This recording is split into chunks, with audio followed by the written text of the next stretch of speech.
et bienvenue sur le plateau de la Grande Bibliothèque de la Sorbonne. Aujourd'hui, j'ai le plaisir de recevoir Emmanuel Joland, professeur à l'école de droit de la Sorbonne. Emmanuel Joland, bonjour. Bonjour Xavier Lagarde. Alors, première question rituelle, qui êtes-vous? Je dirais que je suis un juriste processualiste curieux. Alors, curieux, ça j'en suis sûr, tout le monde a compris, mais processualiste. Processualiste, c'est mon champ d'étude, c'est la procédure, mais pas seulement la procédure civile, pénale, administrative, mais aussi européenne, internationale. Je compare et je théorise les procédures. Donc vous êtes un spécialiste du procès et de la justice au sens large. Absolument. Alors, vous nous dites juriste curieux, curieux parce que vous êtes ouvert sur d'autres disciplines, vous n'êtes pas seulement un technicien. Vous êtes un philosophe un peu alors? Ça me fait penser à Perelman, oui. Un philosophe du droit de formation philosophique et ensuite devenu philosophe du droit en Belgique, qui disait que le droit était plus difficile que la philosophie parce qu'il fallait confronter les concepts à la réalité. Mais un processualiste français fameux pour nous, qui s'appelle Roger Perrault, disait au contraire que la philosophie représentait un tel corpus gigantesque que, à côté, le droit était vraiment beaucoup plus accessible. Oui, alors sans doute c'est une humilité de juriste. J'aurais tendance à la partager en ce sens, non pas pour diminuer notre science, mais en ce sens que nous autres juristes, nous avons un corpus, nous avons des textes, et quelque part notre champ de recherche est assez limité, alors que le philosophe a un corpus illimité. Vous êtes d'accord avec ça? Alors, si on est un juriste dogmatique, mais pas dans un sens péjoratif, dans le sens où on étudie des textes de loi, des jurisprudences, du droit positif, on a un corpus qui peut être limité, encore qu'aujourd'hui, avec les big data, il devient lui aussi limité. En revanche, si on élargit la science du droit à des approches empiriques et à ce qui se passe en pratique, dans la vie réelle du droit, des gens de justice et des justiciables, alors ça devient un champ illimité également. Ok, alors évidemment, quand je vous entends à la fin de votre proposition, je reconnais je ne sais pas si on peut dire ça, mais l'empiriste que vous êtes, et qu'avant de théoriser, vous partez des expériences. Et c'est ce qui vous a conduit dans vos recherches à mettre le focus sur des questions que les autres ignoraient plutôt, qui est l'administration de la justice. Est-ce que vous pouvez nous en dire un peu plus? Oui, alors c'est même vraiment des moments qui ont été fondateurs. Au tout début des années 2000, j'ai fait un premier tour de France des juridictions sur une notion très particulière qui est l'ordonnance de roulement. Alors, c'est quoi ça? C'est une décision que prend chaque année le président de juridiction pour assigner des juges à des chambres, ce qui va lui permettre ensuite d'attribuer des affaires à des chambres et donc à des juges. Le justiciable ne sait pas toujours comment son affaire est attribuée à telle ou telle chambre. Et il n'y a pas de transparence absolue sur le sujet. Dans beaucoup de pays étrangers qui ont connu des formes de totalitarisme, on a un principe dit du juge naturel qui oblige à ce que cette attribution soit objective et transparente. Ce qu'on n'a pas en France. Et du coup, un justiciable peut finalement souffrir d'une certaine attribution, sans qu'il le sache. Parfois, il le sait, mais dans ce cas-là, de toute façon, il n'a pas de recours. Oui, mais est-ce qu'on ne peut pas dire que tous les juges sont les mêmes, finalement, et que peu importe l'identité du juge auquel l'affaire est soumise, du moment que ce juge respecte les obligations qui sont celles de son statut? En principe, ils sont sans doute tous les mêmes. À vrai dire, dans le concret des tribunaux, les avocats, s'ils ont la possibilité d'aller vers tel ou tel juge pour telle ou telle affaire, ils le feront, ils le font depuis des siècles. Alors, je vous titille là-dessus parce que vous êtes aussi connu pour avoir écrit un livre récemment qui s'appelle La justice des émotions, et vous faites le lien entre ces deux offices, enfin plutôt entre l'office du juge et la situation émotionnelle des justiciables et du juge. Et j'ai envie de me dire, si on prend en considération cette situation émotionnelle, nécessairement on prend en considération l'individu. Bon, mais au-delà de ça, c'est quand même curieux que vous fassiez le lien entre justice et émotion, alors qu'a priori on fait plutôt le lien entre justice et rationalité. Ça, c'est un point qui me paraît assez nouveau dans la justice. Oui. C'est un changement d'approche de l'émotion. Traditionnellement, on disait aux juges, lors de leur formation, tenez-vous à distance de vos émotions et même blindez-vous. Et puis aujourd'hui, on s'est aperçu avec différents travaux qu'il n'y avait pas de bonne décision sans prise en compte des émotions. Sauf que maintenant, on en a une approche un peu managériale de ces émotions. On dit au juge, gérez vos émotions et ça reste assez individuel. Et si un juge souffre dans une affaire, eh bien on va lui dire de se débrouiller tout seul en quelque sorte. Ça me fait penser à ce qui se passe à l'hôpital quand on doit prendre des décisions sur la fin de vie, où on retrouve ces mécanismes de collégialité. Et finalement, à vous entendre, c'est un peu cela qu'il faudrait faire. Et là, à nouveau, on retombe sur la question des moyens, puisque le développement du juge unique fait que la collégialité diminue d'année en année dans la justice française, au pénal et au civil, si bien que la prise en compte des émotions est laissée aux individus, aux juges, ce qui peut les conduire à une certaine souffrance, parfois aussi à des situations où ils font des erreurs. Vous êtes un chercheur qui tire la pelote. Alors vous partez de l'ordonnance de roulement, les droits du justiciable, la justice et les émotions. Et en vous écoutant, j'ai l'impression que ce que vous prenez, c'est un de vos sujets de recherche, c'est cette idée qu'il y a une nécessaire réflexion à avoir sur les rapports, oui, et sur les rapports de droit, qui ne sont pas que des rapports rationnels et dans lesquels il y a de l'émotion. Et ça, c'est aussi un des aspects importants de votre recherche. Alors, effectivement, je développe depuis très longtemps, déjà depuis ma thèse, une réflexion sur une théorie des rapports de droit, qui a démarré au début du XIXe siècle avec des philosophes et un juriste comme Savigny, mais dans une version très rationnelle, effectivement. On part de l'individu rationnel, raisonnable, qui va se retirer une part de sa liberté en concluant des rapports, des contrats, des liens conjugaux, etc., avec une autre personne. Il me semble que cette notion est intéressante aujourd'hui, mais à condition de la réactualiser, d'en faire une notion d'union langagière, symbolique. Une expression qu'on utilise souvent, mais je ne suis pas sûr que tout le monde mette exactement la même réalité derrière. Alors il y a beaucoup d'aspects à la question. Le droit a une très longue histoire et il y a toujours eu beaucoup d'éléments symboliques. Aujourd'hui, il y a moins d'éléments symboliques évidents, mais ils sont relativement plus cachés. Il y a évidemment tout le rituel judiciaire qui est encore présent, mais il y a même une symbolique dans un contrat de vente immobilière lorsqu'on remet les clés, lorsqu'on signe le contrat, etc. Donc il y a toujours un aspect symbolique parce que les humains ne peuvent pas se socialiser naturellement, ils ont besoin de construire leurs relations et je pense même qu'il n'y a pas de relation humaine qui ne soit pas juridique, aussi choquant que cela puisse paraître. On construit nos relations avec un tiers, avec ses échanges et avec des mots et des symboles. Oui, donc vous êtes presque en train de nous dire que le rapport de droit est au fond la meilleure symbolisation de tous les rapports humains. Absolument, c'est exactement ce que je pense, mais ça va plus loin, parce que je pense même que ça pourrait, si on y réfléchit bien, être une voie d'accès à nos relations avec les non-humains. Les entités naturelles, peut-être les entités techniques, si un jour elles s'autonomisent, ce qui est loin d'être le cas. Bon, mais ça, c'est très intéressant, Emmanuel Geland. On va faire une petite digression sur ce thème-là, parce que je vous sens très en verve, là.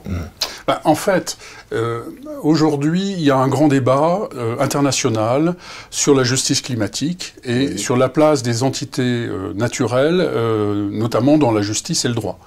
Et une des approches possibles, c'est de les personnaliser, de dire que les entités naturelles, ou voire un écosystème, vont avoir une personnalité juridique. On en fait une personne morale, ou on en fait une personne.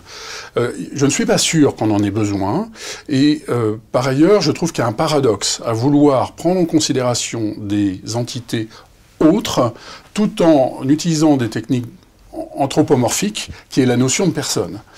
Ça me gêne, d'autant qu'avec la notion de rapport de droit avec les entités naturelles, on a un outil qui me paraît suffisant pour ouvrir le prétoire, donc les tribunaux, aux entités naturelles, avec l'aide des humains vivant dans ces écosystèmes, et non pas en représentant l'écosystème. Je vous interromps. Oui. Ça va évidemment convaincre assez largement, puisqu'on a, c'est assez compliqué pour le commun des mortels d'admettre que le climat est une personne ou que l'environnement est une personne. En même temps, est-ce qu'on n'est pas obligé de personnaliser pour défendre, on va dire, les intérêts du climat, mais finalement les intérêts de l'humanité derrière? Vous ne pensez pas ça? On est obligé aujourd'hui de conceptualiser, d'intégrer dans le droit ce qu'on n'avait plus fait depuis longtemps, les entités naturelles. Il y a eu des procès d'animaux il y a encore quelques dizaines d'années. Il faut les réintégrer autrement, mais à l'époque où il y avait des procès d'animaux, on n'avait pas besoin de dire que les animaux étaient des humains, étaient des personnes. Et du coup, ces démarches, par la notion de personne juridique, qui n'est pas si ancienne, qui a 2 siècles, et qui correspond d'ailleurs à conceptualisation qui vient des Lumières, me paraît un peu décalé par rapport à notre objectif, qui est de nous ouvrir à des autres. Et rien que pour cette démarche-là, je trouve qu'il est important de ne pas utiliser ce type de concept, sujet de droit, personne juridique, tout en offrant des protections, mais des protections qu'on va offrir finalement à des systèmes de relations. C'est là que la notion de relation revient. Finalement, ce que vous nous dites, c'est qu'en personnalisant des choses, on se ferme à l'altérité. C'est exactement ça. Et aujourd'hui, tout un courant de la pensée anthropologique, juridique, à partir de Philippe Descola par exemple, qui utilise ces idées de personnification, de sujet de droit, me paraissent peut-être rater un petit peu l'objectif, même si le débat est important. Il y a d'autres outils que les juristes peuvent proposer. Votre vision du rapport de droit, quelles conséquences vous en tirez sur la mise en œuvre concrète de la règle dans le procès civil? Alors effectivement, ayant fait tout ce détour théorique, j'en reviens ensuite au travail très concret du juge, et je pense qu'aujourd'hui, au lieu de présenter le travail du juge comme étant, comme il y a 2 siècles, la mise en œuvre d'un syllogisme judiciaire relativement formel à partir d'une règle de droit, des faits que l'on applique à cette règle de droit, je crois que le travail du juge consiste d'abord à repérer des rapports de droit. Et le premier travail des parties, des avocats et ensuite du juge, c'est de faire cette cartographie des rapports. Mais au-delà de la cartographie, c'est de repérer aussi quels sont les différents intérêts, qui est autonome, qui a une marge de manœuvre dans tout ça. Et déjà repérer quel est le déséquilibre dans le litige. Après seulement, on peut aller chercher des règles de droit, mais aussi aujourd'hui beaucoup des principes, des valeurs, des standards, l'homme raisonnable, la dangerosité, la proportionnalité. Et donc la méthode judiciaire me paraît transformée, et ça va jusqu'au bout du raisonnement, puisque le juge, à partir de tout ça, va essayer de rééquilibrer les rapports entre les différentes parties. Alors, il y a un exemple choquant, c'est l'arrêt de 2013 sur le mariage incestueux. Il aurait dû être annulé, il avait été par la Cour d'appel. La Cour de cassation dit oui, mais ça aurait été disproportionné d'annuler un mariage entre un beau-père et sa bru, le fils étant mort, parce qu'ils vivaient depuis 20 ans ensemble et que personne ne s'y était opposé à ce mariage. Et donc, on a tenu compte des rapports de droit pour aller contre la règle de droit. Sur votre curiosité, je dirais que vous êtes curieux à tous les égards parce que cette façon de réfléchir en partant du plus petit, en allant vers le plus grand, sur un chemin conceptuel, on le retrouve aussi dans votre façon de chercher. Vous avez créé quelque chose qui s'appelle l'Oudropo, qui est une déclinaison de l'Oulipo. Alors ça nous surprend un peu tous. Ça vient d'où, cette affaire-là? Alors d'abord, je l'ai co-créé. Il faut citer Pierre-Yves Verquinde, qui était avec moi au début, en 2013, ça fait 10 ans. Donc l'Oudropo, l'ouvroir de droit potentiel, essaye, comme l'Oulipo, de créer des choses avec des contraintes, mais ici, c'est de créer du droit potentiel. Mais l'origine, de mon point de vue, faudrait demander à Pierre-Yves pour lui, mais mon origine de ce point de vue-là, c'était au cours de ma thèse. J'ai eu un sérieux blocage de plusieurs semaines, plusieurs mois même, et je me suis dit que j'allais utiliser, alors non pas une technique, à l'époque je connaissais pas bien l'Oulipo, mais une technique du surréalisme, qui était l'écriture automatique. Et j'ai écrit pendant plus d'1 heure, de manière automatique. Et à la fin, j'ai arrêté en me disant, ça ne mène à rien, je perds mon temps. J'ai dormi, et le lendemain matin, j'ai relu tout. Et au milieu de ces 10 pages d'écriture automatique, il y avait un mot qui m'a débloqué. Il me manquait un mot pour réussir à faire une hypothèse dans ma thèse qui est venue de cette technique. D'accord. Et du coup, vous vous êtes dit finalement, si on la généralisait, ça pourrait donner quelque chose. C'est ça l'oudropo ? Absolument. Si on utilise des techniques littéraires pour le droit, on peut avoir des ouvertures inattendues et on peut, en tout cas, créer du droit potentiel et au-delà de ça, peut-être par moment, créer du vrai droit. Est-ce que vous auriez un exemple de résultat finalement de l'oudropo, juste un seul, mais pour nous dire, voilà, finalement, il y a une notion aujourd'hui que j'utilise dans mes recherches et qui vient de là. Il y en a plusieurs. La notion de fantôme est peut-être la première, puisque le mot fantôme nous est apparu collectivement, et on s'est dit, mais personne n'en a fait une notion juridique, alors qu'il y a les membres fantômes en responsabilité civile, il y a des textes fantômes, des alinéas fantômes, et en fait, on a pu faire une définition du fantôme, qui est ce qui a un effet juridique sans être présent. Alors, vous n'êtes pas simplement un chercheur, ça on a compris que vous l'étiez, vous êtes aussi un opérationnel de la recherche. Vous avez dirigé l'Institut de recherche juridique de la Sorbonne, vous avez arrêté il y a peu, et vous avez laissé votre empreinte. Comment ? Déjà, je pense que il y a un certain nombre de directeurs qui se sont succédés depuis Thierry Revet, je crois avec une idée commune qui est que les chercheurs en droit ont besoin d'être sereins, d'être tranquilles, de pouvoir réfléchir à leur recherche, discuter dans des lieux de convivialité. Et c'est la première chose qu'un laboratoire peut assurer à des chercheurs en droit, me semble-t-il. On avait le sentiment qu'il manquait des outils éditoriaux pour le droit, notamment pour des longs articles de recherche peu commerciaux qui ne trouvaient plus leur place dans les revues habituelles. Et par ailleurs, il y avait un besoin de visibilité internationale que les revues nationales françaises n'offrent pas, puisqu'elles ont un public qui est purement français.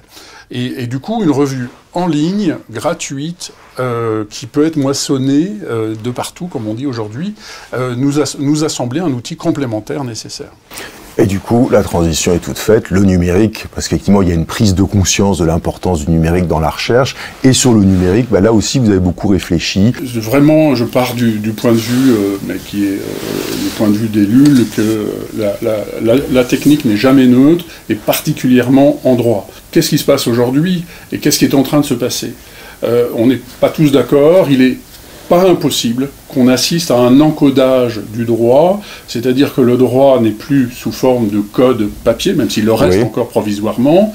Il ne devient pas seulement des codes papier dématérialisés, il est en train de constituer un corpus de textes, de jurisprudence, avec la question des big data de jurisprudence, au plan national et international, qui fait qu'aujourd'hui la recherche change complètement. Deuxième changement, est-ce que cette façon d'écrire le droit a une incidence sur la façon de juger ? Et alors, je pense à ce thème qui est un lieu commun, même en dehors du droit, qui est la justice prédictive. Est-ce que cette algorithmisation du droit peut conduire à une justice prédictive ? Alors, il y a beaucoup de fantasmes autour du juge robot, etc. Je crois tout à fait que le juge va avoir des aides supplémentaires, comme un architecte a des aides supplémentaires aujourd'hui pour sa recherche, mais on n'aura pas de juge robot. On a besoin dans la justice de prendre en compte non seulement la raison, mais aussi les émotions, on l'a dit tout à l'heure. Seul le juge peut faire ça. Oui, donc ça c'est un autre sujet. Ok, donc le juge robot fantasme. Oui. Par contre, la numérisation, les outils vidéo, ça c'est un sujet qu'on a tendance à mettre de côté et qui lui est d'actualité. On a tendance à considérer, par exemple, qu'une audience en visioconférence est équivalente à une audience présentielle. Et là, je crois qu'il y a des vrais dangers qu'il faut bien percevoir. Le Conseil constitutionnel s'est emparé d'une partie du problème l'année dernière pour le pénal, mais pas pour le civil. Je crois qu'il faut absolument qu'il y ait des audiences présentielles pour toutes les affaires.